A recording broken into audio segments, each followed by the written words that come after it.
You guys, welcome to today's video. This is gonna be just another ramble video.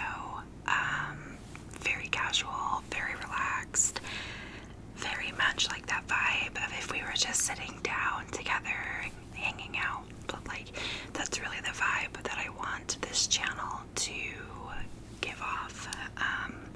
Like two besties hanging out. So I'm literally on the floor in my living room. I'm sitting right in front of my couch. We have my hair up in a big messy bun. No makeup on. I'm wearing one of my favorite, just like oversized sweatshirts and hanging out. So let's talk. First of all, thank you to those of you that have subscribed to this channel from my true crime channel, Neon Moon Whispers.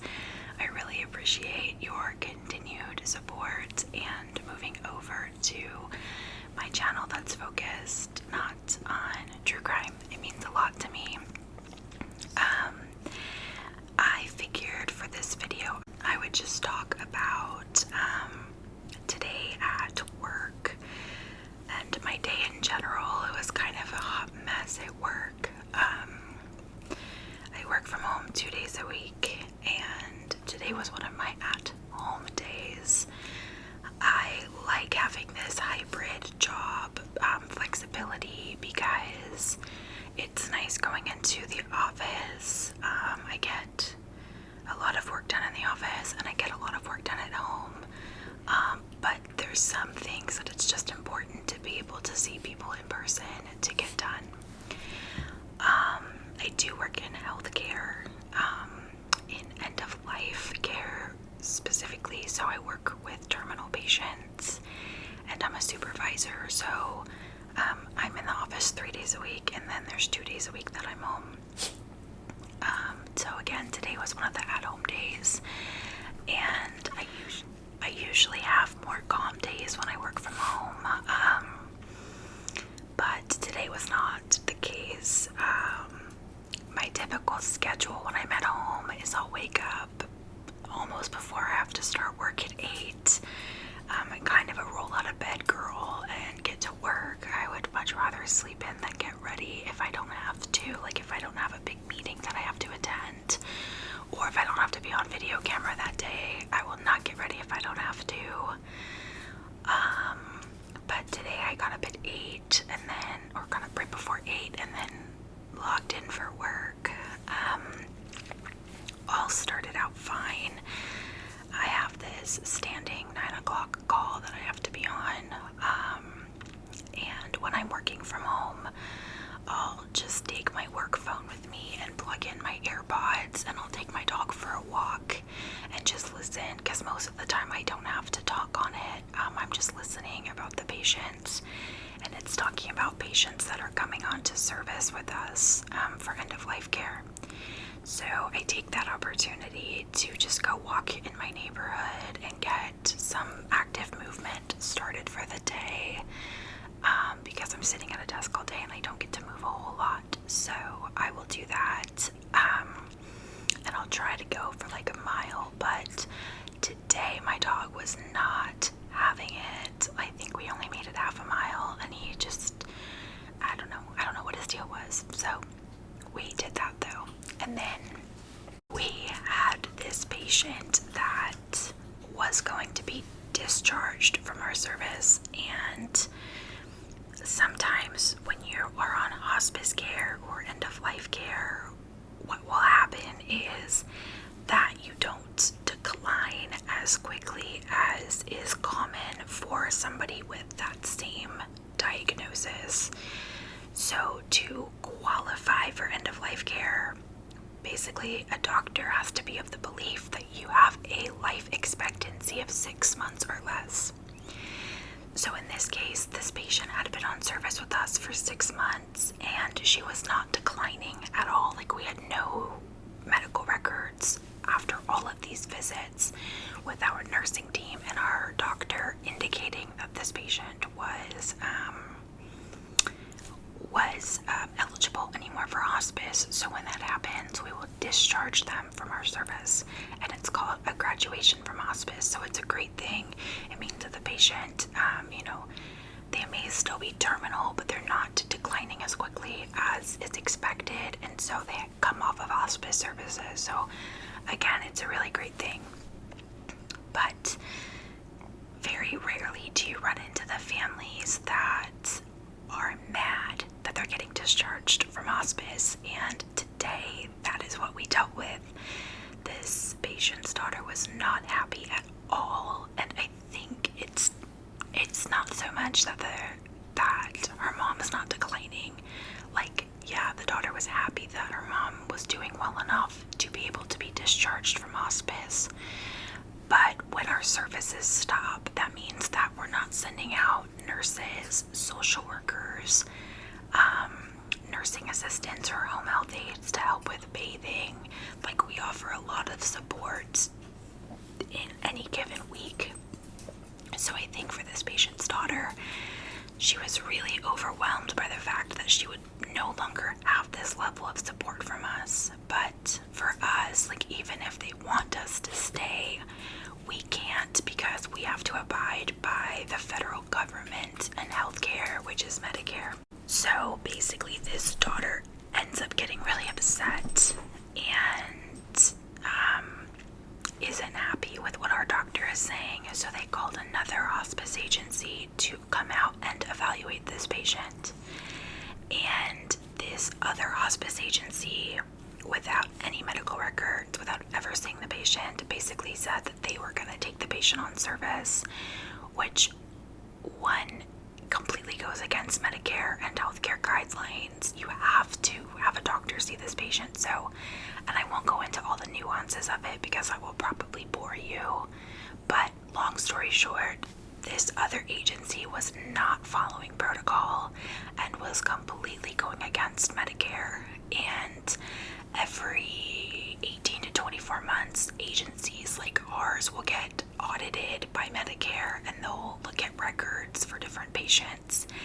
And so for us, it's not worth the risk to keep a patient on service when they haven't demonstrated decline over a certain period of time, because we don't want to be held liable by Medicare and get fined a pretty hefty amount or get any lawsuits against us. So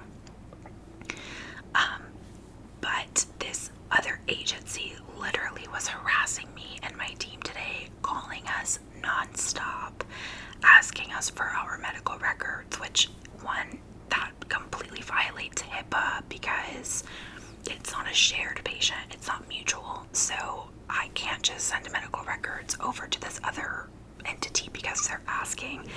That's not how it works. And so they also weren't pleased with that. And just for the record, I work for a very, very large healthcare organization in California, and this other agency was more of a mom and pop agency, and there's nothing wrong with that.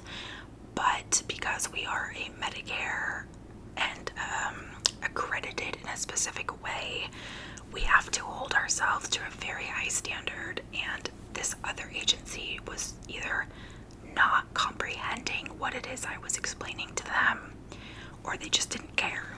But I cannot tell you how many times they called today, and by the end of the day, I was just done with them. And I am somebody that is usually very even-tempered at work. Like, it takes a lot to upset me, and if I am genuinely upset at work, if I'm in the office, I will just shut my office door and like decompress for a minute and calm down, because I'm not gonna take it out on anybody. That's not my style. Fortunately, I was at home today, so I could just be like, what the F is happening? Like, I was just beyond myself, so frustrated that this agency was pushing and pushing and pushing, and going against guidelines. So even one of our doctors who made the initial and main decision that this patient did not meet criteria was upset, and he ended up calling the doctor at their agency to be like, your staff is harassing my staff at this point, and it's not professional, it's not appropriate. Basically, get your shit together. So we all were just so fed up today by this scenario. And what baffled me about the whole thing is, like, when we are planning on discharging a patient, in this kind of situation, we will give the family a heads up as a courtesy. Like, we're not going to just like drop the patient. Like, we let them know weeks in advance that this is kind of in the works, so they can make plans and they can figure out how to get support once we are no longer in the picture. And what they can do is they can appeal that decision to Medicare. So they can basically go to Medicare and say that I don't agree with the decision to discharge my family member or myself if I were the patient. And they can try to get that appealed. But for whatever reason, instead of going the appeal route, they just called up another agency, which all of this energy that they expended, I just felt like you could have just gone to Medicare and appealed our decision, and we could have taken those steps to see if we could have kept her under our care for consistency. But anywho, that is not the way that the family decided to go. So, working in healthcare is very special. It's very rewarding, especially end-of-life care. It is absolutely my passion. I can't imagine myself in any other area of medicine and healthcare. I consider it a great honor to support patients and their family members when they're going through end of life. But as you can imagine, if you've ever lost a loved one, grief is real, and anticipatory grief is also real, which is what we call it, where people start experiencing grief before the patient actually passes away, and sometimes people don't know how to process those emotions and they will lash out at you, or staff, and so we deal with that a lot. And it just seems like this week was a hot mess for it. Like, I don't know if there was a full moon or what, but we had family members lashing out left and right for no good reason, other than all I can think of is grief, which again, I understand that, but you don't have to yell at people to get your point across. So, but back to working from home. So on my lunch break, I will ride my Peloton. I have been trying really hard to be more intentional about moving my body, especially because, like I mentioned, I spend so much time sitting at my desk. And I will be 30 this year, and it's just really important to me to do better when it comes to movement. So I will do a Peloton ride at home. But today, like a special person, I did a ride that was fully in German, and somehow I missed that memo when I was in the app, not in the app, I was on the bike picking the class I wanted to take. It'll tell you, like, it'll say German, so I just screwed that up, but it's probably because my brain was elsewhere. But I get on the bike and I start the class, and I had taken this instructor once before, and he was great. It was actually a gospel class, and it was amazing, and he spoke English. He definitely had some kind of an accent, but he spoke English. So I'm doing this ride, and I'm just like almost 5 minutes in, and I'm thinking to myself, like, dang, like his accent is super thick today, like maybe I'm just not oxygenating well enough on this bike. Like, I am not comprehending what this guy is saying. And then he said some word, and it was in German, and I was like, oh no, it's not that your brain is not working, it's the fact that this entire class is in German. So it was a 30-minute spin class in German. I think my saving grace in the whole thing was the fact that the music was in English. So it was like Ed Sheeran, there was Lizzo, Beyonce was in there, all in English. So I was able to go along with the music, which was great. And then the bike screen will tell you, like, oh, you should be going this fast and you should have this much resistance on your bike.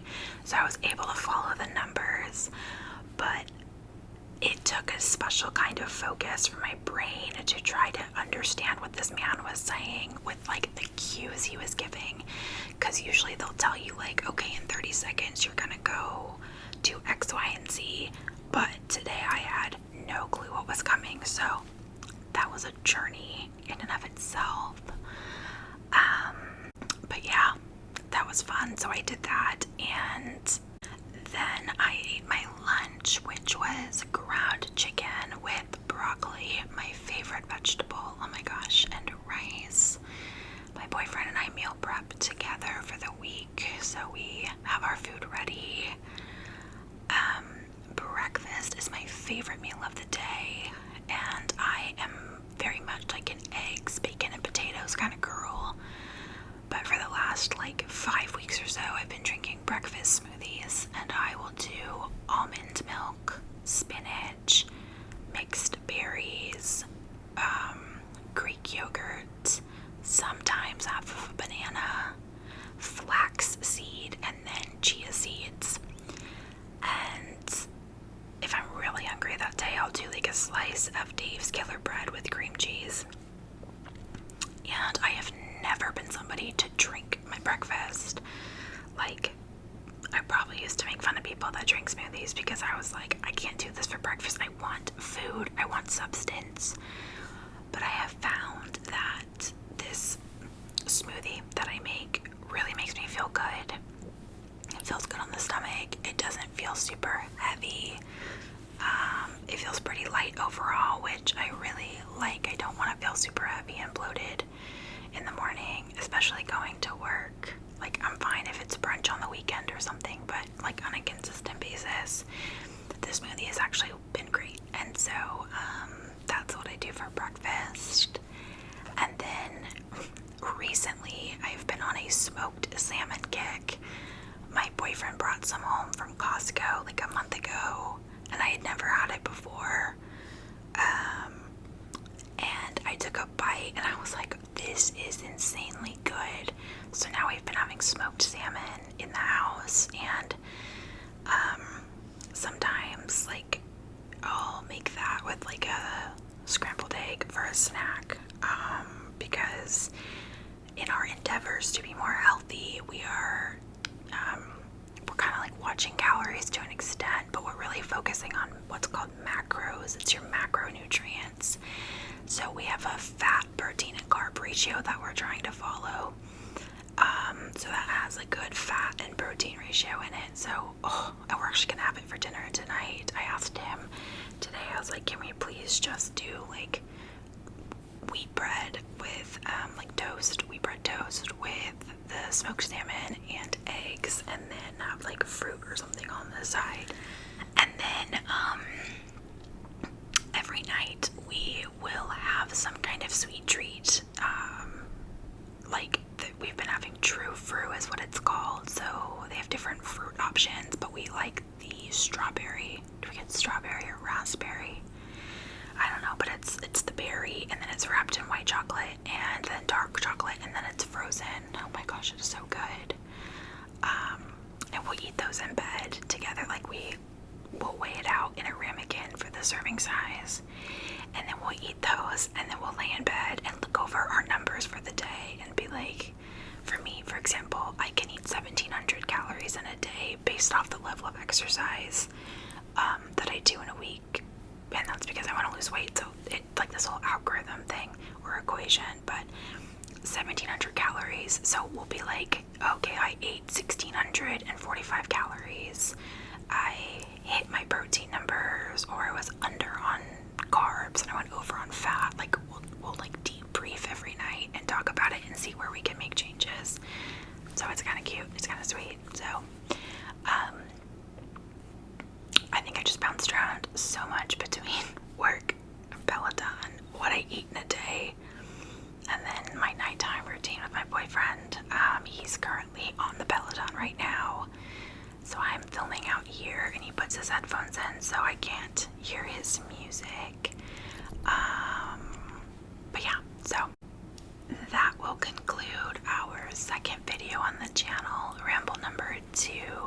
please let me know if you have any yummy, healthy snack ideas or dinners.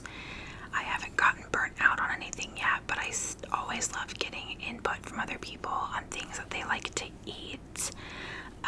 If you have a Peloton, go ahead and throw your leaderboard name in the comments down below. I will put my Peloton handle in the comment or in the description box in case you have one and want to follow me. Maybe we can do a ride together sometime. That would be super fun.